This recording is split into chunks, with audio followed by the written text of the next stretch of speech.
Okay, I'm gonna start right now. Giddy up. Thank you, thank you, thank you, thank you. I have with me today Amit Mann from Yahoo Sports. Once again, he does everything. He does the podcasting, he does the editing, he's in Strictly Hoops with CJ Miles. He's done a bunch of interviews with guys who, when we were trying to think of who the next Raptor coach was, he was on the investigation. I don't know if he was working harder than Messiah and Bobby on this search for a coach, but he was doing a lot of work for Yahoo Sports. Amit Mann, thank you so much for joining Those Guys Sports. Hey man, appreciate you.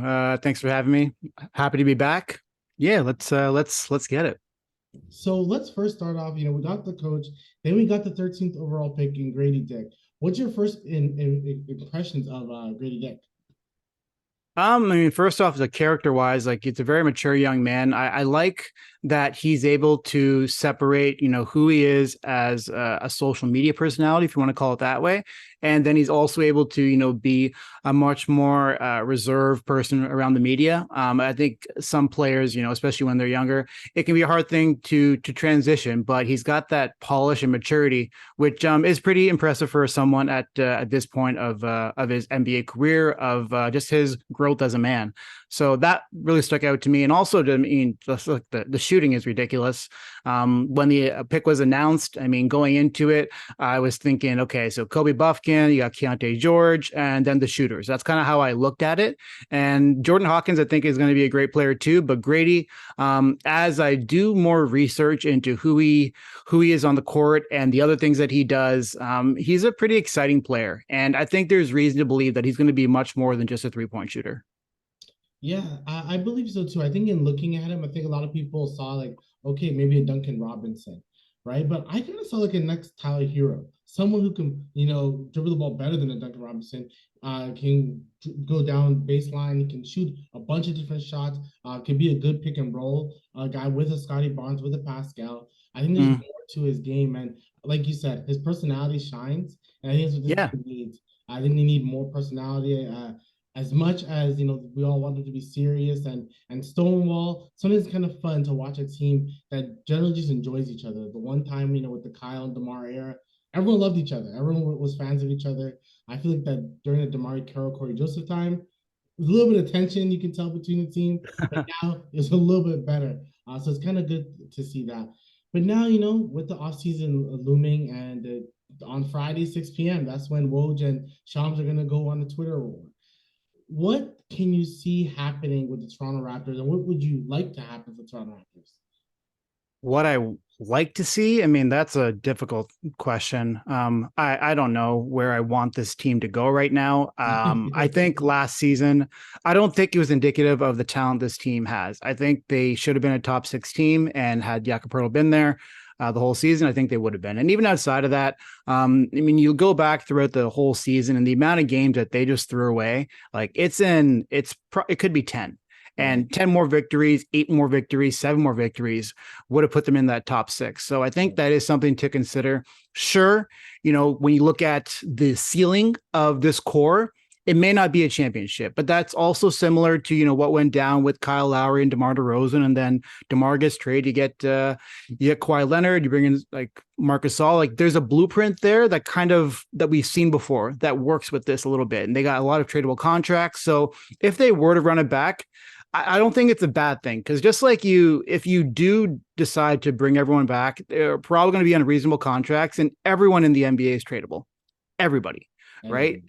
It's a good thing to have good players on your team. In terms of the cap stuff, like that's more of a Masai and Bobby thing. But if they are saying to us that our hope is to bring everyone back, usually like we like to think of front offices as like just a bunch of liars, Yeah. but I find that Bobby Masai, when they say something like that is their intention. They want to bring everyone back. And it's not the worst thing to see what this team would look like under a new coach, because last season, again, we don't know exactly what happened, but we know like everyone from other teams, other players, media with the other players, they were just saying like something's off with this team. Well, what if everything's on? What does it look like? And I think with everything that we've seen from Darko so far, I think players are going to gravitate towards him, and it's going to be a culture shock in a good way. I believe so too. You can tell that like the way Darko acts around his coach Darko acts around the team and some of the players already. He's a hugger. It's funny. It looks like every time I've seen a picture of him, he's almost like hugging a guy, and it's kind of like, okay, you need that. You don't, and Imagine him and Scotty Barnes together. Think of how right, much hugging's going to happen. like, and it's weird because like I know we're all not trying to push it on Nick Nurse, but it's like we all kind of know in the deep of the back of our mind that like Nick Nurse that final year, it just seemed like he was just like angry at something or he didn't like something. Something Mm, wasn't going right with the team, like you had said. And you can feel that this team, this change is why Bobby and Masai, mm. want to keep it going. Yeah. And it could be as simple as, he had a vision with this team, especially last season. And the idea was a lot of isolation basketball to ensure that come playoff time, there isn't a huge change for how they play. They keep on playing the exact same way. And sure, they could have used more shooting, and Nick Nurse would have appreciated that too. Mhm. But I don't think the system itself was conducive to a lot of players being involved in actions and sets and possessions. And I think that is a problem. Players get cold, right? If you're not touching the ball for 3, 4, 5 possessions, like when you get that open three, it's not going to feel as good, right? And I'm sure you'd know too. Like if I go on the court right now and I take 5 threes, they're probably not all going to go in. But I warm up, I get a feel for the ball. They're no different. It's the same kind of thing. Obviously, they're much better at this, no doubt. But the feel, especially with how little time they have to react and to take a shot or to decide on what they want to do, feel matters. And we always praise players for having a feel for the game. You could say that players weren't allowed to have a feel for the game under that system last year, and that does kind of it's debilitating for an offense. I mean, defensively, they had their flaws, and that's actually another thing that probably could have been tweaked. What I'm kind of getting at, it's a whole other thing, but Right, it could have just been a system thing. right. System offensively, system defensively, that the players couldn't really grasp, or they didn't really gravitate towards it, and maybe it was just flawed, and that's what happened. But with Darko, everything we're hearing, it's going to be polar opposites on both sides of the ball, and I think that's something to be excited about. Very excited about. And then, the one person we always talked about, the three guys, Pirtle, Gary Trent, and Fred. But Gary decided to opt in, which kind of shows his commitment to the team. I think a lot of us felt like if we had to pick a guy, I think a lot of people were kind of saying Gary's the odd man out, but he decided to Yeah. stay. Of course, he could still get traded. But with Gary staying, I feel like it shows his commitment to the team. I think it also shows that he believes in whatever message that Masai and Bobby have to offer, which now like leads us to Pirtle and Fred. Where do you kind of see their decisions lying on? Is it winning that they Mm, want? Of course, everyone wants the money, and everyone's hearing about the Houston, looking at someone like a Fred VanVleet, that 2 year yeah. for 40 per. It's a lot. I think it's very steep. But Yeah. what do you kind of see with both Fred and Pirtle? Well, Yak, I think, is going to get. I mean, the money is like they're saying $20 million. Of course, you overshoot a little bit. I think if he's getting the term he wants, 4 years, 3 years, or something like that, and it's around 18 million per season, AAV, then I think that's a reasonable deal for where he is. If you compare him to other centers in the NBA, in that range is kind of where it makes sense for him. He can't shoot threes. He's not a shooter, so that works against him a little bit. He's not a prolific shot blocker. He's good, right? He can protect the rim, but on both sides, he's not prolific necessarily offensively. He can't create his own shot that well. So the number 18, 19 makes sense to me. And I think if the Raptors can make that happen, that would be terrific. It would be strange to only bring back one of them, Right. you know? Like we saw how potent that duo was, and you give them an off-season training and so forth, that they could be even better as a pick and roll team. And then you add in more shooting, like you're cooking with something a little bit. And all we've ever wanted from the Raptors half-court offense is just to have something that works. And we didn't see that for so many years. And again, there's reason to believe that it's going to be different with Darko. But having that kind of pick and roll combination does have a lot of value.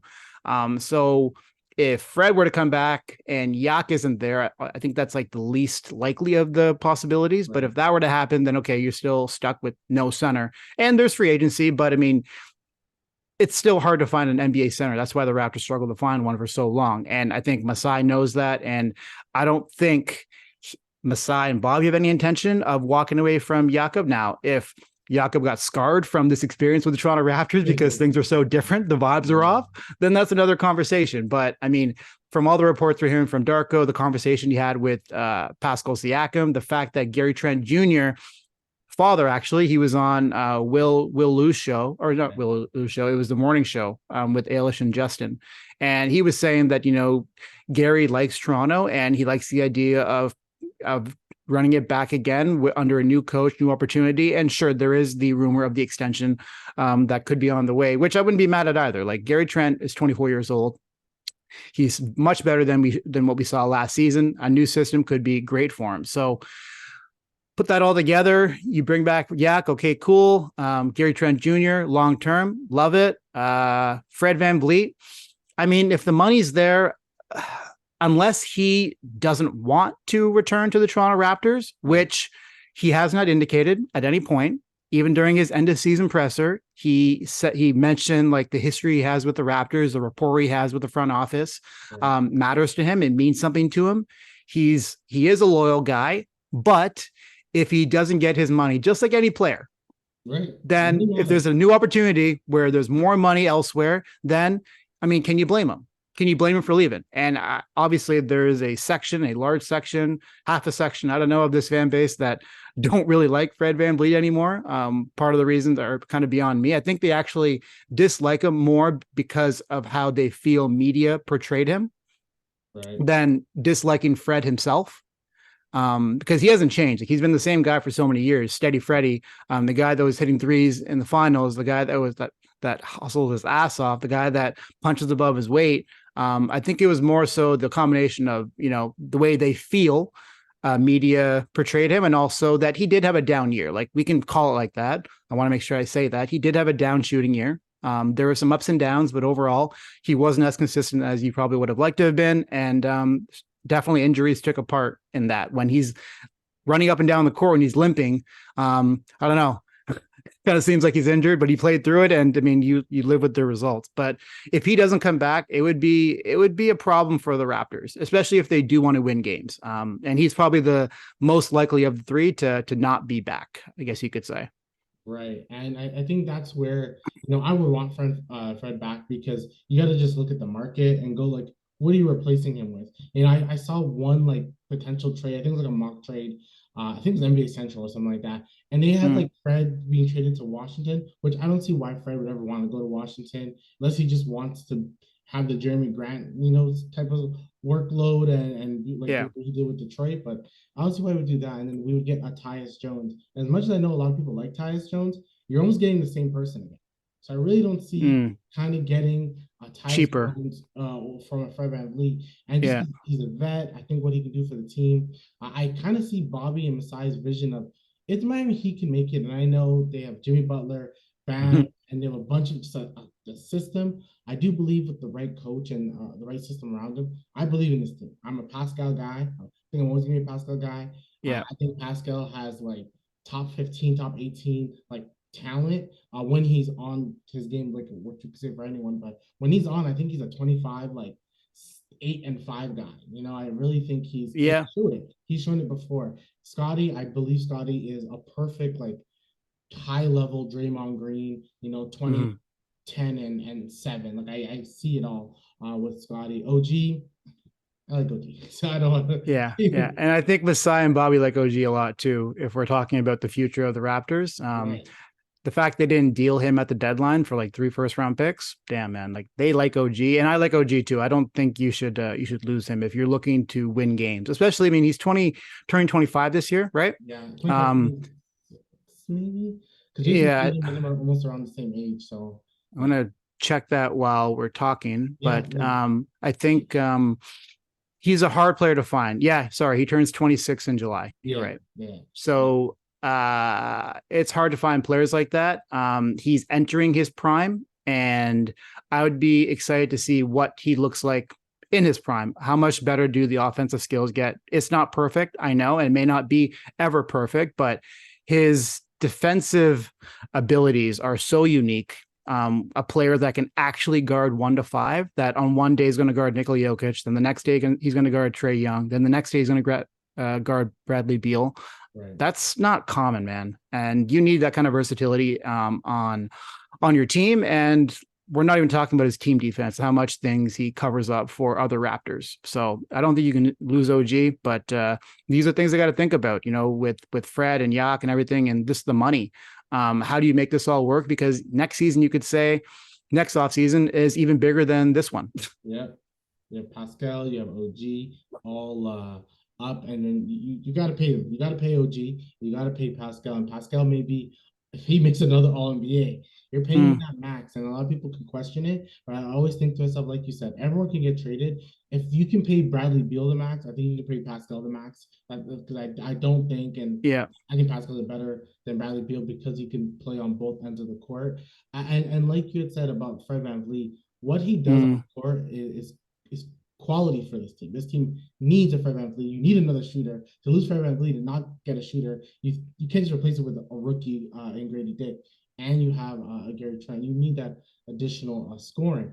But yeah. kind of going back to Gary Trent, him wanting to stay in Toronto, it kind of also shows that he's comfortable with coming off the bench because if Fred comes back and Pirtle comes back, those are your starting five is the same. So it really seems like Yeah. Gary's coming off is going to come off that bench, which leads me now to Chris Boucher. I remember you had spoken about if anyone has to get traded, and I agree with you 100%. And you got to pick someone just based off talent, contract, roles being very similar. It could be Chris Boucher. Yeah. What do you think they can get if they were to trade Chris Boucher?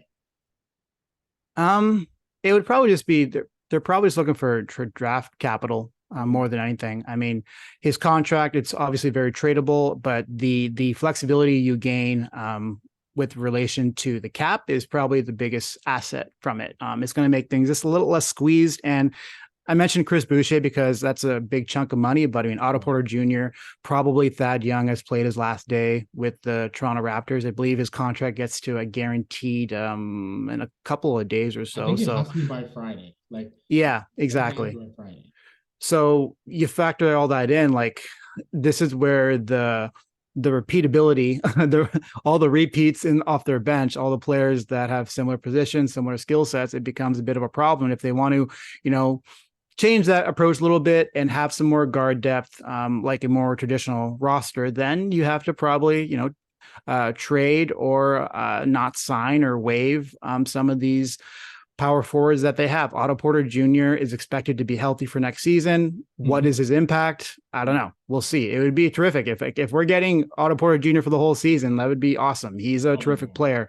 However, it's hard to believe that that's going to happen after what we saw last season and just his injury history overall. So the trio of power forwards we're talking about, or I guess I mean, is Otto Porter Jr. a power forward? He could be. He could play center Also, too at times as well. Anyways, those three guys is probably where you're going to see some movement, but it would just be to gain some flexibility with their salaries.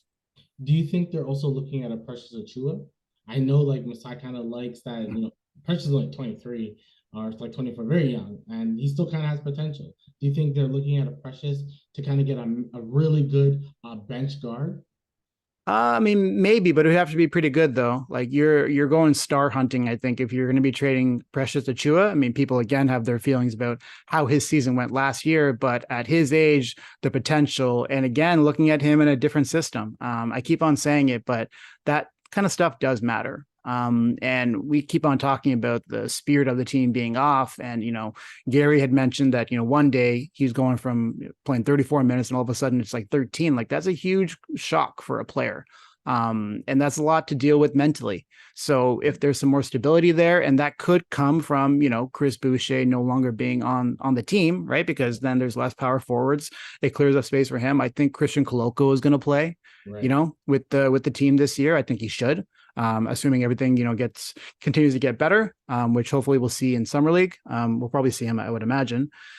So yeah, I don't think you want to trade Precious Achua unless it's for a pretty big fish. So with now with Fred and Pirtle, you have to put your your Nostradamus hat on. Do you think they're both getting signed? I do.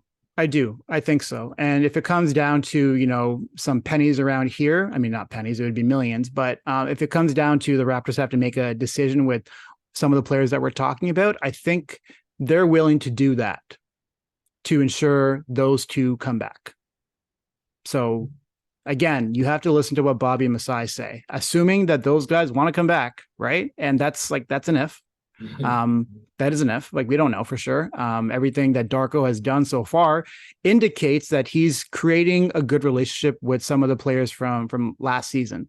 So if they do want to come back, and it's just coming down to $1 million here, $1 million there, I think the Raptors would make the necessary moves to make sure that those guys are back, because they think they want to win. And I think they believe that Darko could be the change that this team needs to become more consistent, to get back to, a 48 win, 50, whatever, right? They want to get back there. And I think they believe he could be the reason they get there, along with some, changes on the margins, some more shooting. They could probably use that, but yeah. Yeah, and you can tell that like they're all about growing their players. Like you're Bobby and Masai have told us the formula, and we're just so like ignorant in reading it sometimes. They told us they want to build. They want to build a young team, Yeah. grow it, and eventually trade it if they need to. Right? They want to grow the Jeff Dowling Juniors, the Malachi Flynn's, the Lana Bantons. Like they want to grow Yeah. these young guys. So of course, if they eventually have to trade them for somebody, then they'll have the assets to trade. And then with what Darko's doing with getting, a Jama, I think the assistant coach from UCLA, his name is Ivo. That Yeah. I like everyone's raving about how good he is as a developmental coach. You could tell that they're trying to like grow these guys into to something great. Now with Yeah. the Raptors, they have the $12 million and about like a $4 million also of cap space, so to speak. Who are the type of guys are you thinking that they should like go for? Man, that's hard to say, because everything shows us that they're going to be pretty tight to the cap. If they do bring back Fred and Yak, so I guess at that point, I'd rather to see like where are they at. Yeah. It's hard to talk about numbers. Like, yeah, I mean, Bruce Brown, that'd be terrific. I love it. That would be awesome. He's exactly who the Raptors could use coming off their bench. Someone who's like now championship tested, has gone through the grind. He would be terrific. They could, if they're not sure if Christian is ready to be a backup center, or if they want some more security between Precious, because sometimes he can play center as well. Right. They could do something around there.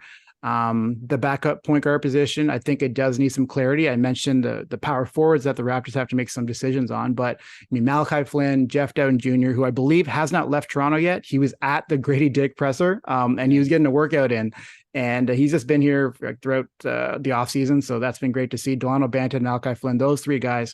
It would just seem strange to bring all of them back. Sure, Delano, you could say that he could play some shooting guard, and even Jeff Dowden Jr., right? With some of their size. But and Jeff has a strength too. But yeah, if you are running it back with all those guys, then I think you just need some sort of like a true shooting guard, like a Will Barton type, but not Will Barton, I guess. Peak Will Barton would be great, but something like that would be good. More shooting off the bench would be probably where I'm landing. That's why, like, it sucks. You said most games with Otto Porter. I'm praying for like 40 games, but I don't want 40 games in the beginning. I hope he can give us 40 games at the latter half of the season, because then he's getting minutes and he's playing, and you're needing of him. I really think a 40 game of Otto Porter would be perfect, because he has the additional shooting that the Raptors would need. And I think like for the Warriors, he played like 63 plus games. I think 63, and then was 63, yeah. Yeah, and then he started in the NBA Finals. Like you're just hoping that if you can get a healthy Otto Porter Jr.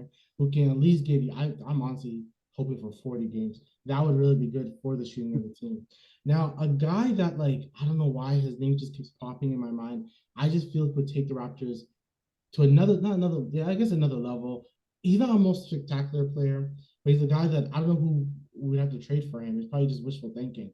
Anthony Simons. I just think having that, like, it's like almost a better version of Gary that we would have on the team. But I don't know who else. I don't know who would fit that mold or who we can trade him for. I'm pretty sure Portland's going to want some assets or something like that. And I don't think we have the assets to get for an Anthony Simons, especially the money. And if we ever traded Boucher for him, it'd be almost a steal. Well, it'd be definitely a steal. That if we Yeah. get Boucher in a different contract.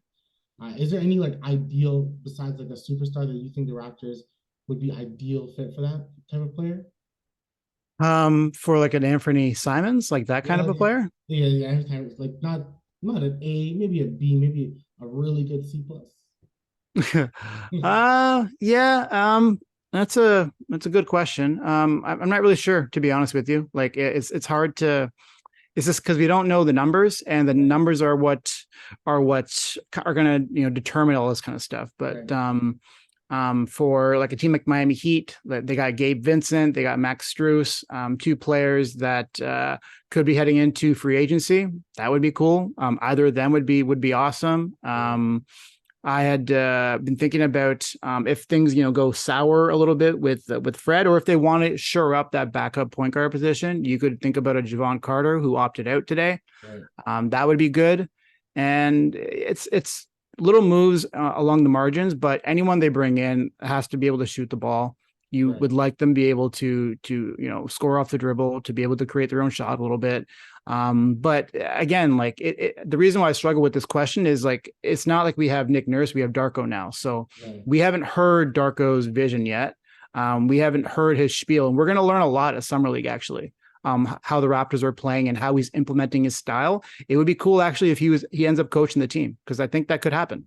Right. Right? Like, what better way to work with some of the players and to show the players how you want them to play than to coach it yourself. Right. And he seems like the type that would do that because of how committed he is to being on the court with players. Like, he is putting the basketball shoes on, he's got the sweats on, he's going to work with players. And it was like Gradey Dick's already mentioned it too, that it was unique having a head coach put him through a workout. And I think this is part of the changes that we're seeing with the Raptors front office. And again, I would not be surprised if we see Darko coaching, but to put it all together, until we learn more about Darko and his vision, then yeah, we can go through all like the YouTube clips and stuff like that, which we've all done about his style of basketball. And then you can think about the players that would fit that. And that's why I mentioned some of those Miami Heat dudes and Bruce Brown. But other than that, I mean, they got a lot of wings, assuming everyone is still with the team and Pascal Siakam is still with the team.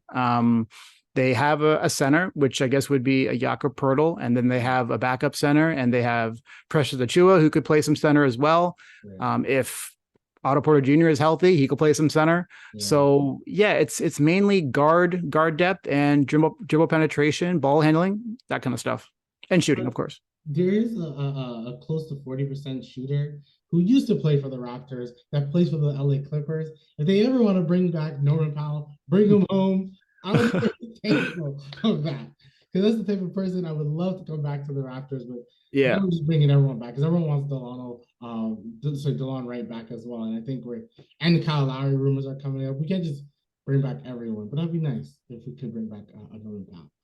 yeah, all three of them. That would be cool. Even for Kyle, I mean, geez, that's just like legendary stuff right there. I can't see it happening, but that would be cool though.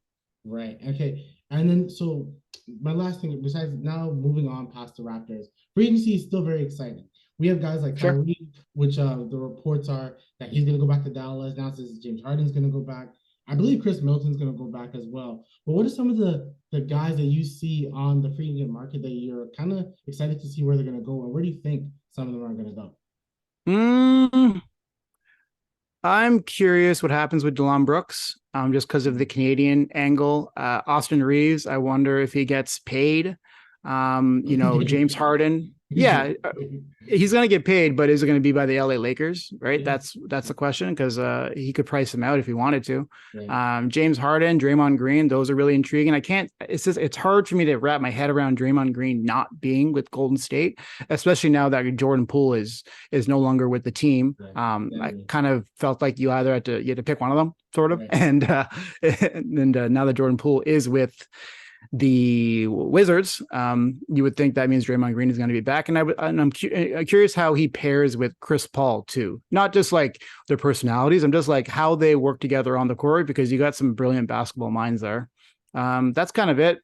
James Harden, does he resign? Does Nick Nurse have James Harden back, or is he heading to Houston? And again, how does that inform Fred VanVleet's market? Right. Right. And I think that's especially if James Harden goes to Houston, I think then Fred is gonna be like, is Houston an option? Because Fred wants Mm-hmm. to win, ultimately speaking. I don't think Yeah. he wants to be with a Jalen Green, a Terry Heason, or Sengun. Like, even though they're all developing, I don't see Fred really wanting to take, unless he just wants the money. Of course, like if they're offering you the two for 80, honestly, thank you so much, Fred. You got to get the bag. We know he wants the bag, so Get your bag, bro. Get your bag. always, I'm not always, gonna hate it. I wouldn't hate it always. for him. So it's good and it's fun to see. So I'm very curious to see how this free agency is gonna go. I think it's gonna be very exciting. I think you're right. I think the Raptors are gonna play it safe and get their guys back in a Pirtle. I think for sure we're getting Pirtle back. I think Fred is gonna play the he's gonna play the market as he should. See what people are gonna offer him, what they're kind Yeah, of saying. Why wouldn't he, right? So I think he's gonna do that a little bit. Talk to Houston, see what Houston's plans are. To get sure. $60 million, like that's a lot of money. Yeah, They man. That's a say, lot. hey, That's a hey, lot. here's 30 for you, Fred. Here's 30 for Harden, and maybe have enough money for like a Brooke Lopez or Dylan Brooks. Which Yep. you had mentioned Dylan Brooks. I wouldn't be shocked if he came to Toronto, but he doesn't shoot the three well. So that's the kind of what hurts us. He doesn't shoot it at the level I think we would want. The defense is there though. Yeah, I'm not sure if he's necessarily a fit with Toronto. Right. But they have enough like, wings who can defend. I think now it's about balancing out the roster, and his 3-point shooting has dipped over the years. So Right. the fit may not be there, but he'll land somewhere. He'll land. For sure. Houston makes sense, For sure. right? They could use someone like him. I think Houston's gonna be the big one. I'm very curious about Milwaukee as well because, like I said, Chris Middleton, Brooke Lopez. Some people are saying that Brooke. I think Middleton's gonna get his money.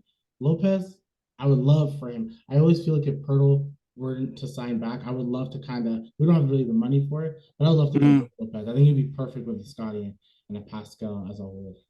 yeah, definitely. Yeah. But that's really it. Thank you so much, Amit, for talking today. I really appreciate it. What should we look for next with you this whole week?